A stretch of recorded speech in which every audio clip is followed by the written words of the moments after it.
Halo Sobat Bola, apa kabar? Semoga Amin. semua sehat selalu. Amin, amin, amin. Amin. Amin.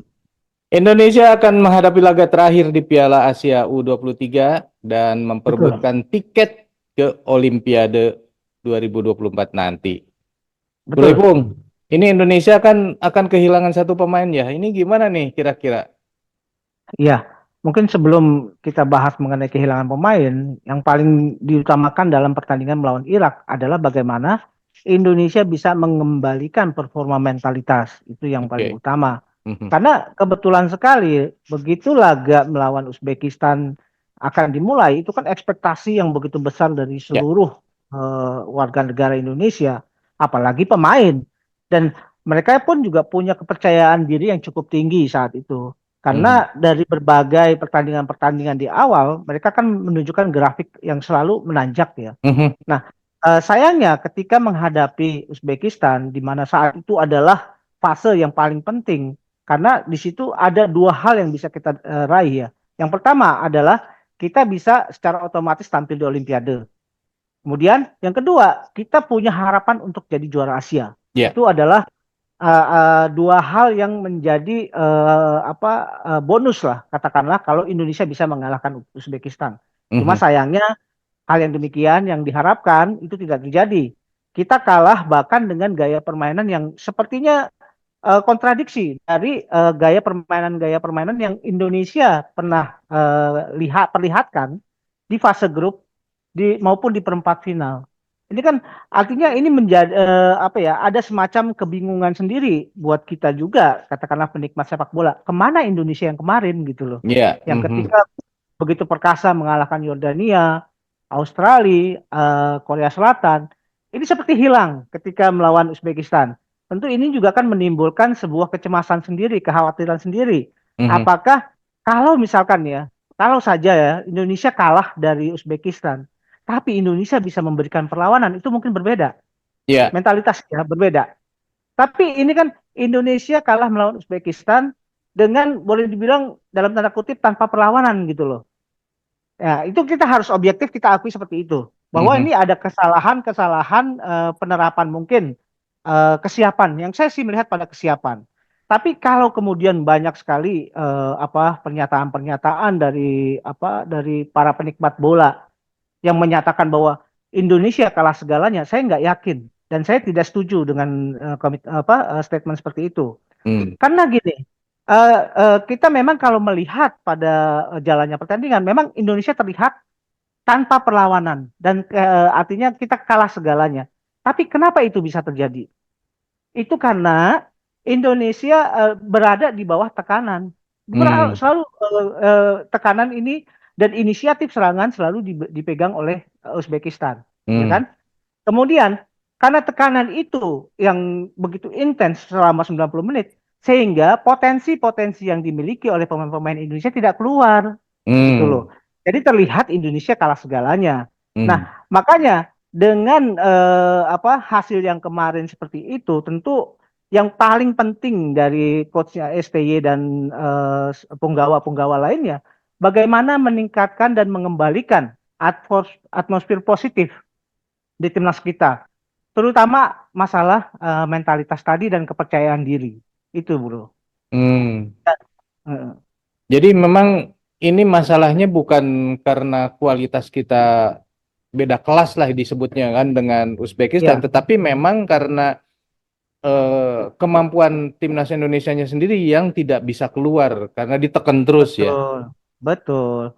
Seandainya ya ada persiapan lebih dalam menghadapi atau mengantisipasi gaya permainan Uzbekistan yang seperti itu, saya yakin kalau Indonesia pun juga diberikan kesempatan oleh Uzbekistan untuk mengembangkan permainan, mungkin saja hasilnya berbeda dengan potensi-potensi dari pemain-pemain kita yang bagus-bagus itu bisa Mhm. keluar semua. Mhm. Cuma Mhm. sayangnya itu momentum untuk bisa keluar dari tekanan, momentum untuk bisa mengeluarkan potensi itu tidak ada di pertandingan melawan Uzbekistan. Ditutup semua jalan keluarnya oleh Uzbekistan.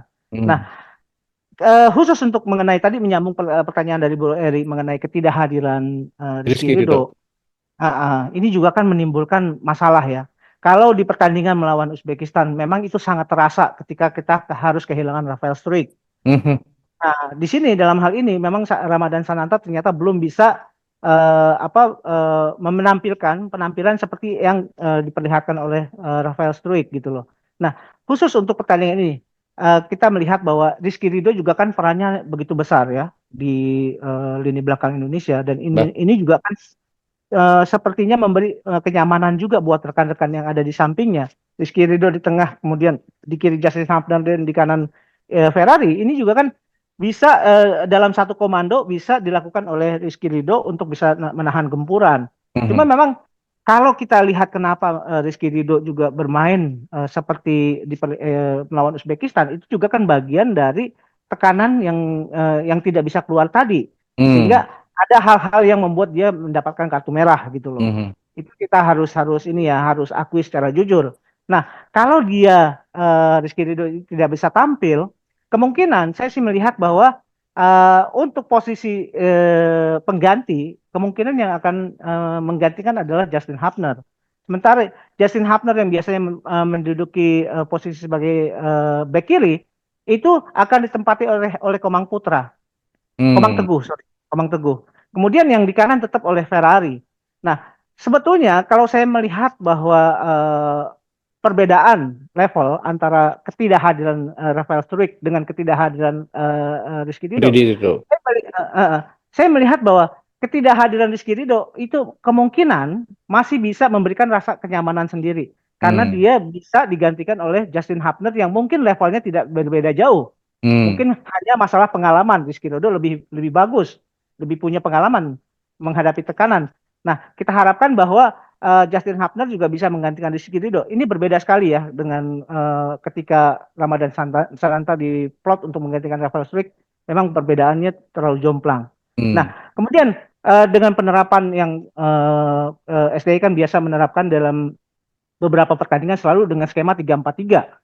Ya artinya Nathan Chuayan tetap dengan Ivar Jenner. Itu ditopang lagi di kiri oleh Arhan, dan di kanan kemungkinan saya sih melihat ada Rio Fahmi ya. Rio Fahmi ini juga bisa diturunkan di sini. Kemudian di depan mungkin bisa jadi Rafael Struijk akan turun. Itu kan udah pasti ya, hampir pasti Rafael Struijk akan turun. Kemudian di kanan itu bisa Witan, dan di kiri bisa Marcelino. Jadi skema permainan 3-4-3 dalam posisi kita transisi positif itu adalah 3-4-3. Tapi ketika transisinya berubah menjadi negatif, ya semua pada turun. Ya. Yang dua di depan Witan dengan Marcelino turun, ke tengah yang di tengah seperti Arhan dengan Rio Fahmi turun ke bawah untuk membantu pertahanan gitu loh, bro. Dengan kiper tetap Hernando gitu, bro. Ya. Bro, Stroyer itu mainnya bagus kan, bro? Kok nggak masuk di Ya, situ, bro? gini, saya melihat pada faktor pengalaman ya, dan saya Hmm. juga masih melihat Rio Fahmi itu mungkin bisa menjadi opsi untuk dikedepankan sebagai line up. Nah, Hmm. kalau melihat Schroyer, memang di sini dia punya power yang bagus, punya fisik dan kecepatan juga bagus. Itu bisa saja menjadi katakanlah pengganti pada saat dibutuhkan perubahan pola permainan. Mungkin ketika yang dibutuhkan adalah pola permainan yang lebih menyerang, pemain-pemain seperti Kelly Schroyer itu bisa masuk untuk Hmm. menggantikan salah satu pemain yang dianggap belum bisa menopang gaya permainan menyerang kita, gitu, bro. Hmm.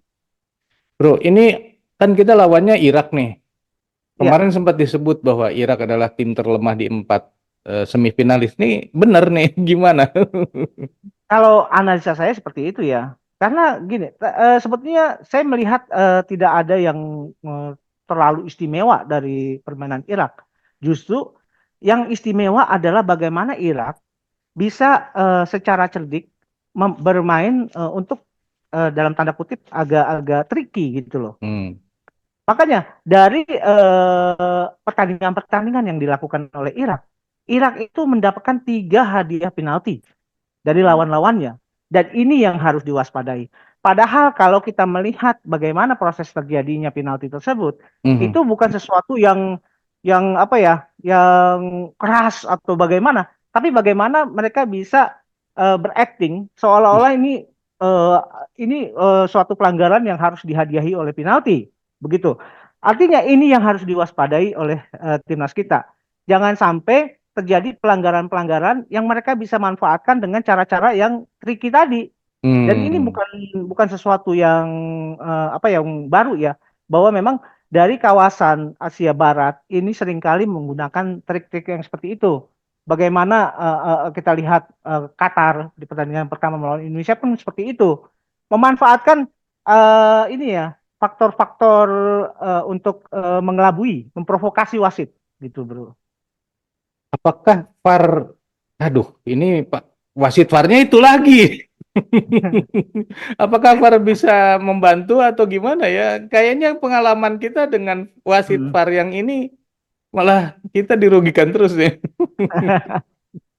Mungkin gini ya, kita juga dalam dalam hal ini penerapan VAR kan diutamakan untuk 4 hal kalau nggak salah ya. Mhm. Mungkin Bro Eri bisa jelaskan ya 4 hal itu, Bro. Iya, ya memang VAR itu dilibatkan eh, dalam 4 hal aja. Jadi kalau pengesahan gol, ya, apakah gol itu sah atau tidak, Ah, seperti yang ah, kemarin kita terjadi juga ya, bahwa sudah ya, gol, udah seneng, ternyata VAR-nya dicek, ternyata tidak sah gitu kan, sehingga mm, dibatalkan. Kedua, kemungkinan penalti. Jadi seharusnya kemungkinan penalti itu ya disahkannya juga oleh VAR gitu. Cuman yang ya, kemarin kita kejadian di laga melawan Uzbek itu yang diceknya maunya kemungkinan penalti malah jadi nggak ada sama sekali, itu apa iya, tendangan bebasnya malah hilang gitu iya, ya. Terus yang ketiga, betul, kemungkinan kartu merah itu yang terjadi dengan Rizky Ridho ya. Dan yang keempat ya, adalah untuk identifikasi pemain supaya ya, tidak terjadi kesalahan identifikasi. Jadi itu 4 hal ya. Makanya ya, waktu Habner juga mendapatkan kartu kuning kedua, itu tidak dilibatkan di VAR karena memang VAR fungsinya bukan untuk kartu kuning gitu. ya, ya. Jadi gini. Nah, ini kan ada 4 hal tadi yang dijelaskan oleh Bro Eri. Salah satunya adalah mengenai pengesahan gol. Nah, Ya. ini saya melihat pada soal pengesahan gol ya. Mhm. Jadi kalau saya perhatikan di laga-laga Piala Asia kali ini, itu kan tiap kali terjadi gol, sebelum wasit play on, itu wasit selalu minta konfirmasi dulu dengan VAR, Hmm. wasit VAR. Apakah tidak ada insiden-insiden yang memungkinkan VAR bisa turun? Hmm. Kalau tidak ya udah play on. Nah, Ya. khusus yang seperti ini sebetulnya apa yang dilakukan wasit VAR itu sudah sesuai dengan code of conduct ya, Hmm. aturan main yang dijalankan oleh FIFA. Nah, kalau misalkan wasit VAR ini tidak melakukan apa yang mestinya dia lakukan pada saat pengesahan gol, apalagi gol-gol yang terjadi yang akhirnya kemudian dibatalkan, itu kan terlihat adanya scrimmage ya, ada semacam kekacauan sedikit di muka gawang katakanlah ya. Makanya butuh pengesahan dari wasit VAR. Nah, saya pikir dengan aturan-aturan main yang dijalankan oleh FIFA, yang diterapkan oleh FIFA untuk VAR bisa bisa turun tangan, ini tidak ada keraguan atau tidak ada ketakutan ya bahwa siapapun wasit VAR yang diturunkan, ini kan wasit VAR dari Thailand tuh si Fakon Pu Udom kalau nggak salah namanya ya. Nah, itu pun juga tidak perlu kita khawatirkan bahwa itu akan terjadi. VAR toh akan berjalan, akan mengeluarkan tajinya kalau dia melihat pada 4 hal tadi gitu. Ya. Hmm. Tanpa 4 hal tadi, ya artinya ya fine-fine aja. Jadi kita nggak perlu terlalu takut ya dengan siapa wasit VAR-nya gitu loh, Hmm. bro. Tapi yang mungkin yang harus diperhatikan adalah bahwa pengalaman kita melakukan laga-laga di bawah naungan atau di bawah pengawasan VAR itu yang mungkin Ya, masih kurang ya bro ya. ya betul. Jadi memang kan belum diterapkannya VAR di Liga Indonesia juga mungkin salah satu kendala ya. Kenapa pemain Indonesia terlihat berusaha mencuri-curi ya, mencuri-curi sesuatu yang bisa mereka manfaatkan gitu untuk keuntungan tim. Hmm. Nah, kalau misalkan contohnya adalah masalah-masalah pelanggaran gitu ya. Hmm. Mungkin kalau udah tidak ada VAR di Liga Indonesia, pelanggaran-pelanggaran seperti itu mungkin hanya kartu kuning atau bahkan wasit Hmm. membiarkan. Hmm. Tapi ini tidak bisa di Hmm. era VAR sekarang. Karena di era VAR yang sekarang, ketika ada katakanlah upaya atau ada kejadian yang bisa berpotensi mencelakakan pemain, itu nggak ada kata lain, Hmm. kartu merah langsung gitu loh. Hmm. Nah, kan VAR juga kan muncul ketika ada kemungkinan possibility untuk keluarnya red card gitu loh. Hmm.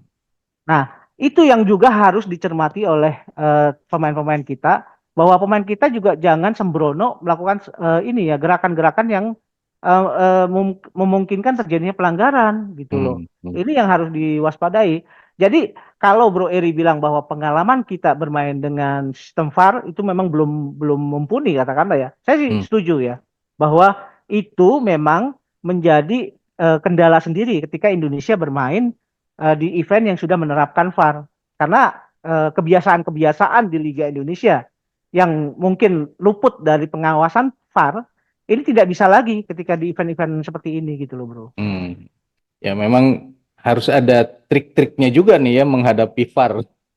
Iya, Yang harus mungkin ada itu trik. yang belum dipelajarin oleh kita. Ah, Irak bisa memanfaatkan itu, Iya. gitu loh. Bagaimana mereka bisa tiga kemenangan kalau nggak salah ya? Itu atau beberapa permainan pertandingan mereka dapat tiga penalti dari cara dengan tanda kutip mengelabui atau ya begitulah acting Ya. yang berlebihan gitu. Makanya ini Ya. hati-hati pemain Indonesia. Oke. Dan tadi kan kita udah bicara mengenai mental ya. Jadi memang Ya, mentalnya harus dikembalikan lagi. Apakah STY akan berhasil, Bro? Gitu. ya. Memang gini, dalam jumpa pers SBY juga mengungkapkan bahwa dia menyesali ya kekalahan Indonesia melawan Uzbekistan. Cuma memang penyesalan itu tidak ada detailnya. Seperti apa bentuknya kita nggak tahu. Mhm. Nah, mudah-mudahan bahwa dengan iming-iming bahwa Indonesia masih bisa tampil di Olimpiade, di Mhm. mana terakhir Indonesia bisa tampil di Olimpiade itu di Olimpiade Melbourne tahun 56, hampir 70 tahun yang lalu kita bisa tampil gitu loh. Mhm. Bagaimana rasanya ya kalau sampai ya pemain-pemain ini bisa mengantarkan Indonesia ke Olimpiade. Ini kan sebagai menjadi bukti ya bahwa persepak bolaan Indonesia sudah dalam tanda kutip mendunia ya. Karena Mhm. sudah masuk ke dalam kalender atau event yang melibatkan pemain-pemain dunia dari berbagai regional. Kalau Mhm. kita melihat pada pertandingan di Piala Asia itu kan hanya sebatas pada regional Asia. Mhm. Berbeda dengan Olimpiade. Olimpiade dari Afrika, Amerika, Eropa hadir di situ. Bahkan di Olimpiade sendiri pun itu memberikan kemungkinan penambahan ada dari tiga pemain senior gitu loh. Mhm. Mhm. Saya ingat bahwa di Olimpiade ini pernah lahir atau pernah bermain yang namanya Lionel Messi, pernah bermain yang namanya Neymar. Ini adalah pemain-pemain yang begitu punya pengaruh terhadap persepak bolaan dunia. Artinya, kalau Indonesia bisa tampil di Olimpiade, ini adalah hadiah terbesar dari persepak bola nasional kita saat ini, bro. Iya benar. Saya juga berharap nih Indonesia bisa memenangkan laga terakhir ini ya dan meraih tiket ke Olimpiade. Nah, itu luar biasa. Kenapa kalau misalnya kalah nih ya? Kan Ya, masih ada peluangnya kan masih ada, tapi harus ngumpulin pemain lagi ini kan persoalan besar. Ngumpulin pemain ini. justru itu kan playoff. Kalau misalkan ini jangan sampai terjadi ya, Hmm. Indonesia kalah dari Irak, kemudian harus melakukan laga playoff dengan Guinea, itu wakil dari Afrika, kalau nggak salah di tanggal 9 Mei. Ini juga kan ada persoalan-persoalan lain. Apakah klub-klub itu masih rela untuk melepaskan pemainnya atau tidak gitu loh. Walaupun selisihnya Sementara cuma 3 hari gitu kan. iya Nggak ada makanya ini seminggu ya, juga seminggu dong kalau tanggal 9 itu. iya tanggal 9 kalau nggak salah laga itu dilakukan. Itu pun dilakukannya di Paris ya, Bro, Hmm. pertandingannya. Jadi mudah-mudahan Indonesia saya berharap sekali ayo kita ke Olimpiade gitu loh. Ya. Buang semua apa masalah-masalah yang kemarin kita kalah dari Uzbekistan. Saatnya kita menatap optimisme yang baru gitu loh, Bro. Ya. Nah, hasil akhirnya kira-kira menang nggak ya? Saya sih berharap menang 2-0 gitulah. Saya harus meyakini bahwa Indonesia harus ke Olimpiade, Indonesia harus menang. Menang dengan berapapun golnya, yang penting Indonesia bisa ke Olimpiade, itu adalah hal yang paling penting, bro. Yang penting menangnya ya. Oke. Menang, gitu. Karena kalau seri tetap aja diterusin ya. Babak perpanjangan waktu Diterusin. sampai apa Adu namanya? penalti. Adu penalti lagi. Wah, ngeri. Oke sobat, itulah obrolan kita mengenai prediksi Indonesia lawan Irak yang disebut tadi bahwa Irak adalah tim terlemah di semifinalis ini ya. Kalau sobat setuju nggak? Dan apakah STY mampu membangkitkan kembali mental dari para pemain timnas ini? Silahkan tulis di kolom komentar. Sekian dulu obrolan kita lanjut di obrolan lain. Sampai jumpa. Bye. Thank you, bro.